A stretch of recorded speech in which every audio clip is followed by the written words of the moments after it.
There's something strange about voodoo. The more you listen to it, the less perfectly made it sounds. And somehow, that's exactly why it feels perfect. The drums drag. The bass seems to lean against them. Things land slightly later than your ears expects. Vocals disappear into the mix. Sometimes D'Angelo sounds like he's singing from the other side of the room. Nothing feels polished into a straight line. The whole album moves. And I think that was the point.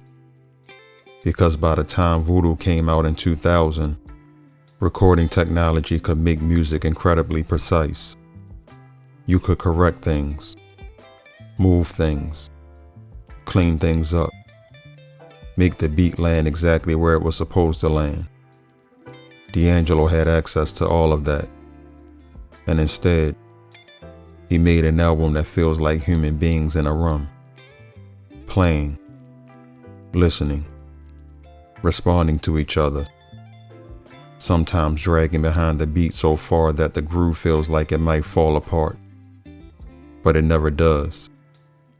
That takes an incredible amount of control, because there's a difference between being sloppy and knowing exactly how loose something can become without losing its shape. Questlove understood that. Pino Palladino understood that. D'Angelo understood it. The musicians weren't failing to play perfectly. They were playing with a different definition of perfect. Feel mattered more than precision, and I think that idea goes way beyond music. We have gotten incredibly good at correcting things. Photographs can be cleaned up. Voices can be tuned. Skin can be smooth. Writing can be polished. Rooms can be designed until nothing looks out of place. Everything can become cleaner, sharper, more symmetrical, more technically correct. But sometimes, the correction removes the thing that made it feel alive. Think about handwriting. Nobody's handwriting is perfect. That's why you can recognize your mother's. Think about an old photograph. Maybe it's grainy. Maybe the exposure is wrong. Maybe somebody moved. And somehow that photograph can feel more human than something technically flawless. Even people work that way. The things you remember about somebody you love usually aren't their perfect qualities. It's the laugh that was too loud. The phrase they always said wrong. The little scar. The crooked smile. The things another person might have tried to correct became things that made them recognizable. And Voodoo understands that musically. It leaves fingerprints everywhere. You can hear musicians making choices in real time. The groove breathes. Nothing feels like it was placed onto a grid and told not to move. And the irony is, creating something that loose requires enormous discipline. Anybody can make a mistake. It takes mastery to understand which imperfections actually make something better.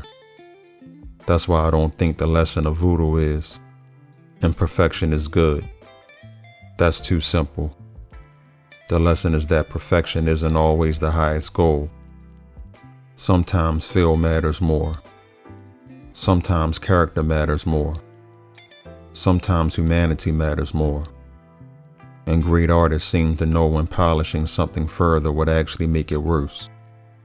They know when to stop, when to leave the breath in, leave the grain in, leave the scratch in, leave something slightly crooked, because eventually, you can perfect something so much that nobody can feel the person who made it anymore.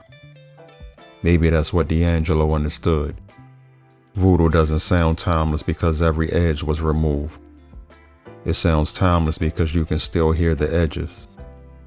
More than 25 years later, the record still sweats, still drags, still breathes, still sounds like people, And in a world where almost anything can be corrected, maybe knowing what not to fix is its own kind of genius.